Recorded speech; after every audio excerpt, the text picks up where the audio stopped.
जय हिंद फ्रेंड, हिंदी और प्राइड में आप सभी का स्वागत है। जैसे कि हम भक्तिकाल PYQ सीरीज लेकर चल रहे हैं और उसकी अगली कड़ी में आपका स्वागत है।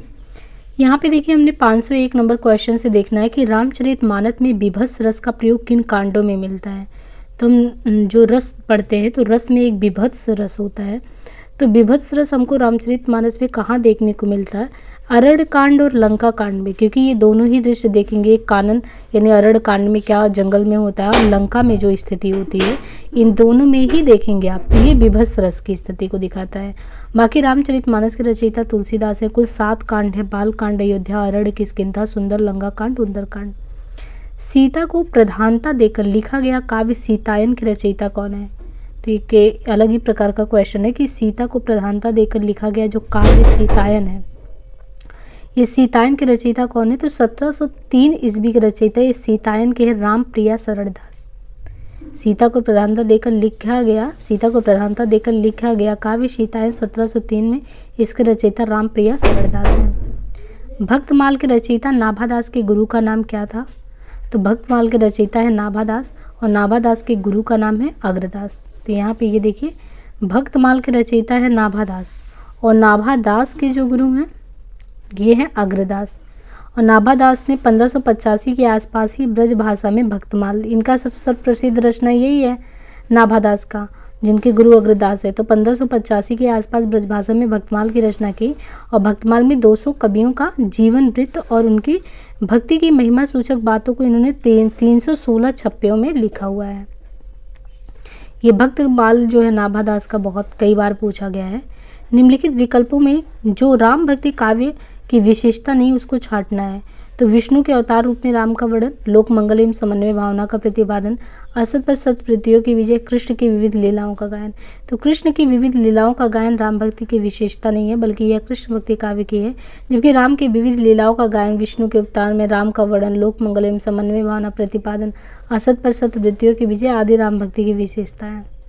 राम कथा पर आधारित तुलसीदास के महाकाव्य का क्या नाम है? जो राम कथा पर आधारित तुलसीदास के महाकाव्य की बात करें तो रामचरितमानस है। 1631 ईस्वी रामनवमी इनकी रचना में कुल कितने समय लगे, ये कई बार पूछा गया है। लोकनायक वही हो सकता है जो समन्वय करने की अपार चेष्टा रखे। देखिए ये क्वेश्चन पहले भी है और कई बार रिपीटेड क्वेश्चन यहाँ भी पूछा है। तो ये हजारी प्रसाद द्विवेदी ने ही कहा था। और बाकी हजारी प्रसाद द्विवेदी की आलोचनात्मक रचनाओं में अगर देखें तो उपयुक्त कथन गोस्वामी तुलसीदास के संबंध में इन्हीं के द्वारा कहा गया है। बाकी सूर साहित्य, हिंदी साहित्य की भूमिका, तो इनके द्वारा जो है जो हजारी प्रसाद द्विवेदी के द्वारा आलोचनात्मक रचना रची गई है। एक रचना है सूर साहित्य। सूर साहित्य के अलावा हिंदी साहित्य की भूमिका, कबीर, हिंदी साहित्य का आदिकाल है ना, कलिकाल के लालित योजना, गोद लिए हुलसी फिरे तुलसी सो सुत होए, इनमें से किस कवि की ये रचना है? तो गोद लिए हुलसी फिरे तुलसी सो सुत होए पंक्ति जो है ये रहीम के है। गोद लिए हुलसी फिरे तुलसी सो सुत होए, ये पंक्ति कवि रहीम की है। ये तुलसीदास के परम मित्र थे। कहा जाता है कि तुलसीदास एक व्यक्ति की सहायता के लिए कवि रहीम के पास एक पत्र देकर भेजे जिनमें लिखा था सुरती नारती नागती सब चाहत सोए, जिसके उत्तर में कई नाम गोद लिए हुलसी फिरे तुलसी सो सुत होए। रूपकों का बादशाह किसे कहा जाता है? तो यहाँ पे ये समझना है कि रूपकों का जो बादशाह है वो किसे कहा जाता है? तो रूपकों का बादशाह राम भक्ति शाखा के सिरमौर महाकवि तुलसीदास जी को कहा जाता है। यानी रूपक के बादशाह हैं महाकवि तुलसीदास जी। तुलसीदास जी ने 12 प्रमाणिक रचनाएं जिसमें 6 ब्रजभाषा में, 6 अवधि में तुलसीदास द्वारा लिखित महाकाव्य रामचरितमानस अवधि में है। गोस्वामी जी के पिता का नाम क्या था? गोस्वामी तुलसीदास के पिता का नाम आत्माराम दुबे, माता का नाम हुलसी, इनकी पत्नी का नाम रत्नावली। दीक्षा गुरु नरहरिया, शिक्षा गुरु शेष सनातन। जन्म यूपी के चित्रकूट जिले के राजापुर नामक गांव में। रामानंद ने किस पुस्तक में अपनी पूरी गुरु परंपरा का उल्लेख किया है? तो रामानंद ने रामार्चन पद्धति नामक पुस्तक में अपनी पूरी गुरु परंपरा का उल्लेख किया है। रामार्चन पद्धति में इनके गुरु का नाम राघवानंद था। इन्होंने रामावत संप्रदाय की स्थापना की। तो रामानंद ने रामार्चन पद्धति नामक पुस्तक पूरी गुरु परंपरा का उल्लेख, गुरु का नाम राघवानंद, रामावत संप्रदाय इनके द्वारा रचित प्रमुख ग्रंथ है वैष्णव मताब्ज भास्कर, श्री रामार्चन पद्धति, योग चिंतामणि, राम रक्षा स्रोत, आनंद भाष्य।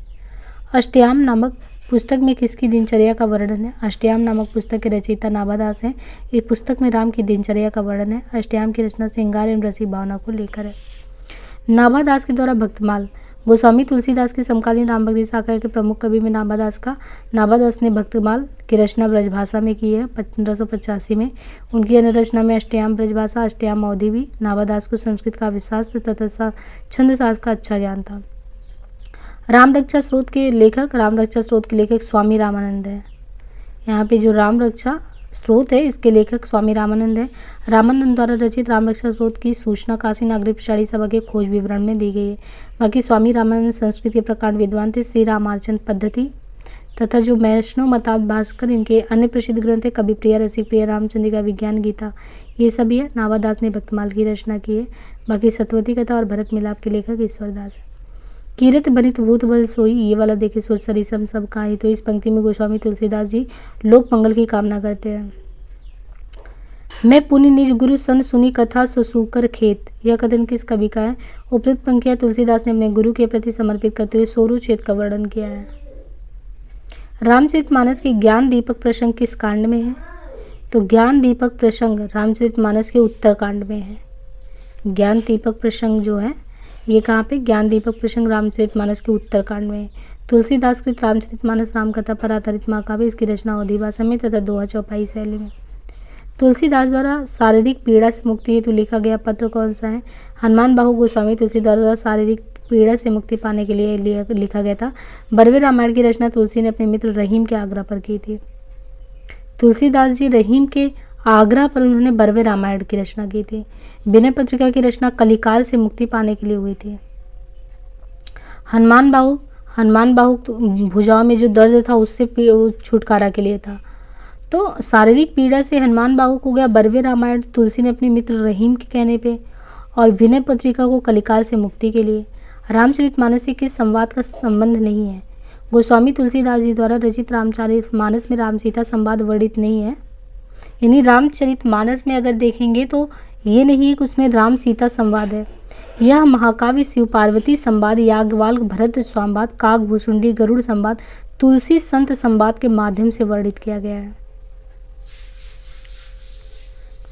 मैं नारी अपावन प्रभु जग पावन, रावण रिपुजन सुखदाई, राजीव विलोचन भव मैं मोचन पाहि पाहि सरनाही आई। रामचरितमानस की उक्त चौपाई में व्यक्त किया गया विचार किस पात्र के हैं? मैं नरी आपावन प्रभु जग पावन, रावण रिपुजन सुखदाई,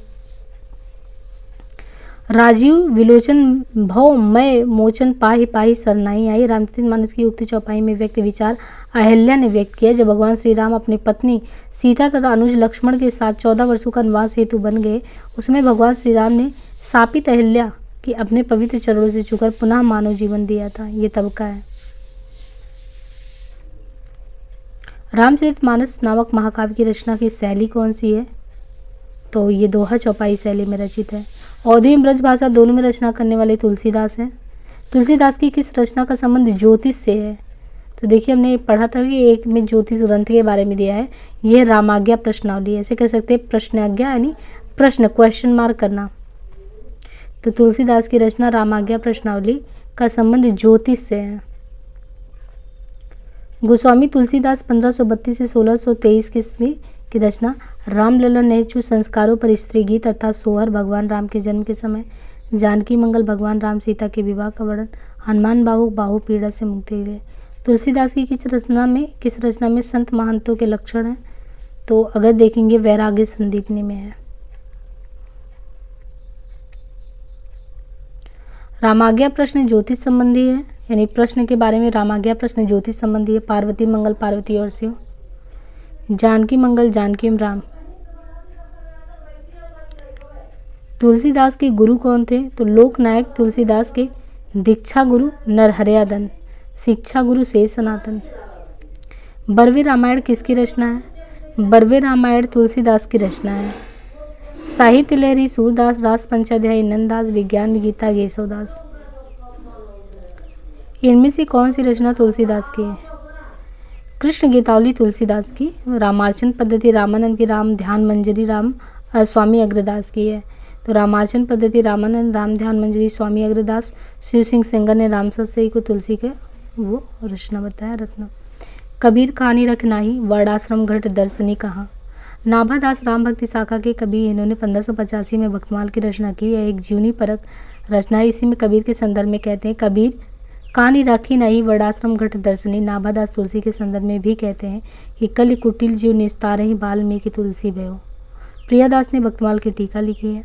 गोस्वामी तुलसीदास की रचनाओं का सही क्रम अगर मिलाना है तो 1532 से 1623 अनुक्रम, फिर रामचरितमानस। तो ये देखिए ये क्रम से जो उदय भानु के अनुसार, तो ये पहले भी हमने लिस्ट बताई थी कि वैराग्य, फिर राम आ गया है, रामलला, नैषु, जानकी मंगल, रामचरित, पार्वती मंगल, कृष्ण गीतावली, ये पूरा क्रम सा क्वेश्चन, मतलब ये पूरा ही उनके रचनाओं का क्रम दिया हुआ है। गोस्वामी तुलसीदास की अंतिम रचना कौन सी थी? तो अगर हम गोस्वामी तुलसीदास की बात करें कि उनकी अंतिम रचना, तो हनुमान बाहुक तुलसीदास की अंतिम रचना है। जीवन के अंतिम समय जब तुलसीदास जी की भुजाओं में असहनीय पीड़ा हो रही थी, इसके लिए हमने मानस का हंस कुछ पार्ट करवाया और कंटिन्यू करेंगे। मानस का हंस तुलसी के जीवन से संबंधित बहुत ही अच्छी रचना है और आपको एकदम बहुत अच्छे से मानस के हंस को सुनना चाहिए। तो देखिए, हनुमान बाहुक तुलसीदास की अंतिम रचना मानी जाती है। जीवन के अंतिम समय जब तुलसीदास जी की भुजाओं में असहनीय पीड़ा हो रही थी, तब उससे मुक्ति के लिए गोस्वामी जी ने इसकी रचना की थी। हनुमान बाहुक कवितावली या कवितावली में संग्रहित है। यह ब्रज भाषा में तथा कवित्व एवं छप्पे छंदों में रचित है। तो यह ब्रज भाषा में तथा कवित्व एवं छप्पे छंदों में है।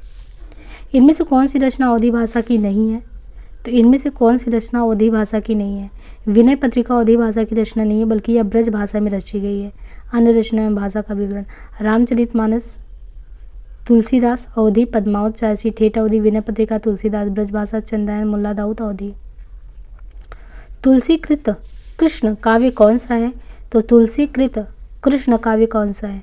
तो कृष्ण गीतावली तुलसीदास जी के कृष्ण काव्य पर रचित ग्रंथ है। कृष्णायन 1942 में द्वारका प्रसाद मिश्र का महाकाव्य है। देखिए, कृष्ण गीतावली तुलसीदास जी के कृष्ण काव्य पर है और कृष्णायन 1942 द्वारका प्रसाद के द्वारा। तो गीतावली तुलसीदास का, कृष्णायन 42 द्वारका प्रसाद मिश्र का। इनमें से कौन सा ग्रंथ तुलसीदास द्वारा रचित नहीं है? तो रस मंजरी नंददास द्वारा रचित है। गीतावली, दुआवली, विनय पत्रिका, ये कुछ है। राम और सीता के विवाह के अवसर पर किस कवि ने मिथिला की स्त्रियों से गारी गीत गवाया? देखिए, राम और सीता के विवाह के अवसर पर किस कवि ने मिथिला की स्त्रियों से गारी गीत गवाया था? तो ये देखिए, केशव दास जी ने राम और सीता के विवाह के अवसर पर जो मिथिला की स्त्रियां थीं उनसे गारी गीत गवाया था। केशव दास की रामचंद्रिका 1901 में प्रबंध काव्य है, जिसमें भगवान श्री राम के चरित्र पर आधारित, और टोटल इसमें 39 प्रकाश है। तो ये भी पूछता है कितने प्रकाश हैं। इनमें से कौन सी रचना तुलसीदास की नहीं है? तो रामचरितमानस, गीतावली, कवितावली, ये सभी हैं। साकेत जो उनकी नहीं है, बल्कि साकेत के बारे में कहें तो साकेत राष्ट्रकवि मैथिली शरण गुप्त की रचना है। मैथिली शरण गुप्त की अन्य रचनाओं में जयद्रथवध, भारत भाती, पंचवटी, यशोधरा, द्वापर, सिद्धराज, नहुस या भारत, झंकार, मेघनाथवध आदि है। रामचरितमानस, कवितावली, गीतावली तुलसीदास की रचना है। स्वामी अग्रदास का संबंध किस भक्ति शाखा से है? तो स्वामी अग्रदास सगुण काव्यधारा के राम भक्ति शाखा से संबंधित है। स्वामी अग्रदास ने अपनी गद्दी जयपुर के पास रैवास में स्थापित किया। रसिक संप्रदाय में इन्हें अग्र अली भी कहते थे। स्वामी अग्रदास द्वारा रचित प्रमुख ग्रंथ कौन से हैं? तो हितोपदेश, उपखाणा बावनी, ध्यान मंजरी, राम ध्यान मंजरी, कुंडलिया तथा अष्टयाम या राम अष्टयाम। भक्ति काल के किस कवि को जातीय कवि कहा जाता था? तो भक्ति काल की राम काव्यधारा के सर्वप्रमुख भक्त कवि संत शिरोमणि तुलसीदास हिंदी साहित्य के सर्वाधिक लोकप्रिय कवि है। तुलसीदास को भक्ति काल के जातीय कवि की संज्ञा दी जाती है। और रामचरितमानस, विनय पत्रिका, गीतावली, इन सबको उन्होंने रचा है। बाकी सूर सागर, सुसरावली, साहित्य लहरी सूरदास की। अनेकार्थ मंजरी, रस मंजरी, नान मंजरी, रास पंचाध्यायी, सिद्धांत, ये सब नष्ट जो है नंददास की है। अष्टयाम नाभादास की है। गीतावली जो रचना है, गीतावली तुलसीदास द्वारा रचित एक गीति काव्य मुक्तक काव्य है। राम भक्ति शाखा के सर्वाधिक लोकप्रिय भक्त तुलसीदास ने छोटे बड़े कुल मिला के 12 ग्रंथों की रचना की है, जिसमें उन्होंने गीतावली, रामचरित, दोहाली, कविता, रामायण, रामाज्ञा, विनय पत्रिका तुलसी द्वारा रचित बड़े ग्रंथ है। सामान्यवादी चेतना एवं लोक मंगल की विराट भावना से अभिप्रेरित तुलसीदास ने प्रबंध एवं मुक्तक दोनों में ही लेखनी चलाई है। और जो गीतावली और कवितावली है, ये इनका मुक्तक काव्य ग्रंथ है। तुलसीदास जी ने भी भ्रमर गीत परंपरा के अंतर्गत भ्रमर गीत की रचना की है, जो संकलित है। तो देखिए, राम काव्य धारा के सर्वप्रमुख भक्त कवि गोस्वामी तुलसीदास, भ्रमर गीत उनकी रचना कृष्ण गीतावली में संकलित है। भ्रमर गीत जो है, जो कि हम लोग सूरदास के द्वारा भ्रमर गीत है उसको बहुत अच्छे से पढ़ते हैं। लेकिन एक चीज़ ये भी है कि राम काव्य धारा में भी सर्वप्रमुख भक्त कवि तुलसीदास, इनके द्वारा रचित है भ्रमर गीत। और इनकी रचना है कृष्ण गीतावली में संकलित। रामचरितमानस, विनय पत्रिका, रामलला, नहचू, पार्वती मंगल, जानकी मंगल, बरवे रामायण, बैराग्य संदीपनी, राम आज्ञा प्रश्न, कवितावली, गीतावली आदि तो तुलसीदास की अन्य रचनाएं हैं ही।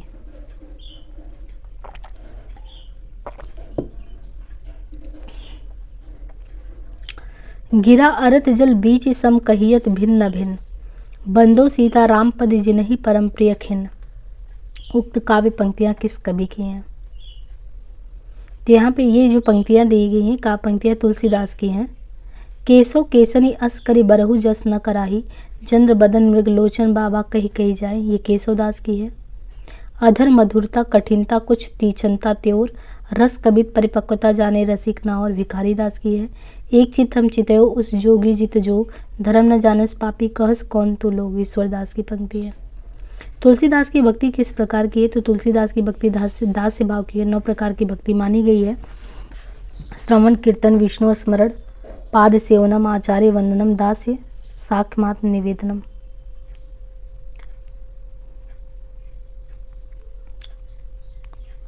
सचिव वैद गुरु तीनी ज्यो प्रिय बोलई भयास, राज धर्म तन तीनी कर होई बेगही नास। यह दोहा रामचरितमानस के किस कांड से है? सचिव वैद गुरु तीनी ज्यो प्रिय बोलई भयास, राज धर्म तन तीनी कर होई बेगही नास। ये यूजीसी नेट में आया हुआ है और ये सुंदर कांड की पंक्ति है। इन पंक्तियों से क्वेश्चन देखिए, मतलब ये नहीं कह सकते कि बिल्कुल ऊपर ऊपर से ही पढ़ लें सतही तौर पे तो ही आ जाए। यूजीसी नेट वगैरह के क्वेश्चन आप देखेंगे ज़्यादातर कांड में जो भी रामचरितमानस के कांड के अंदर भी जो बनते हैं वहाँ से दोहे उठा उठा के क्वेश्चन है। तुलसीदास ने रामचरितमानस के किस कांड में कलयुग का वर्णन किया? तो देखिए कलयुग का वर्णन किस में, ये भी यूजीसी नेट में ही आया हुआ क्वेश्चन है। तो तुलसीदास ने रामचरितमानस में उत्तरकांड, जो उत्तरकांड है उसमें कलयुग का वर्णन किया, अवधि भाषा में है। बाकी बालकांड, अयोध्या कांड, अरण्यकांड, किष्किंधा, सुंदर लंका, उत्तरकांड अंतिम कांड है। सगुने अगुने नहीं कुछ भेदा, यानी अगुन सगुन में कुछ नहीं भेदा है। तो ये किसके द्वारा कहलवाया गया? तुलसी ने किसके द्वारा ये कहलवाया है? तो ये जो शिव पार्वती संवाद में भगवान शिव द्वारा ये कहलवाया गया है कि अगुन सगुन में कुछ नहीं है, और शिव पार्वती संवाद में शिव द्वारा ये कहलवाया गया है कि सगुने अगुने नहीं कुछ भेदा, गावई मुनि पुराण बुध भेदा, अंगुन अरूप अलग अज जोई, भगत प्रेम बस सगुनो सो होई। राम राज्याभिषेक की तैयारी, राम राज्याभिषेक की तैयारी रामचरितमानस के कांड का हिस्सा है। तो राम के राज्य के अभिषेक की तैयारी कौन से कांड का हिस्सा है? तो तुलसीदास कृत रामचरितमानस के राम राज्याभिषेक तैयारी का वर्णन अयोध्या कांड में है। ये अयोध्या कांड में है, अवधी भाषा में इनमें 7 कांड है। रामचरितमानस के अयोध्या कांड में कौन सा संवाद है? तो रामचरितमानस के अयोध्या कांड में शिव पार्वती नहीं, जबकि अयोध्या कांड में श्री राम भरत संवाद, सीता संवाद तथा श्री राम और वाल्मीकि संवाद है। अयोध्या कांड के प्रथम श्लोक में किसकी स्तुति की गई? तो रामचरितमानस के हृदय स्थल कहे जाने वाले अयोध्या कांड के प्रथम श्लोक में भगवान शंकर की स्तुति की गई है। चित्रकूट निवास रामचरितमानस के किस भाग का हिस्सा है? तो रामचरितमानस के हृदय स्थल कहे जाने वाले अयोध्या कांड में भगवान राम, सीता और लक्ष्मण का चित्रकूट निवास वर्णित है। शेष कांड, अरण्य, बाल और सुंदर कांड में। तुलसीदास की कौन सी रचना ब्रजभाषा में? तुलसीदास की रचना कवितावली ब्रजभाषा में, जबकि जानकी मंगल भरवे रामायण और रामलला नेचु अवधी भाषा में है। अबलो नसानी अबना न सहियो, तुलसीदास की यह उक्ति उनकी किस रचना से उद्धृत है? तो यहाँ पे ये समझने वाली बात है कि अबलो नसानी अबना न सहियो पंक्ति तुलसीदास के विनय पत्रिका ग्रंथ से उद्धृत है। इनका यह ग्रंथ ब्रजभाषा में रचित है। कवितावली, गीतावली, दोहावली रामचरितमानस के रचनाकार तुलसीदास है। आचार्य रामचंद्र शुक्ल ने गोस्वामी तुलसीदास द्वारा रचित ग्रंथों की संख्या कितनी मानी है? तो रामचंद्र शुक्ल ने गोस्वामी तुलसीदास द्वारा रचित ग्रंथों की संख्या 12 मानी है। वे ग्रंथ है रामचरित, गीतावली, दोहावली, कवितावली, विनय पत्रिका, बैराग्य, कृष्ण गीतावली, रामलला, राम आज्ञा। तो ये आज के लिए इतना ही। धन्यवाद।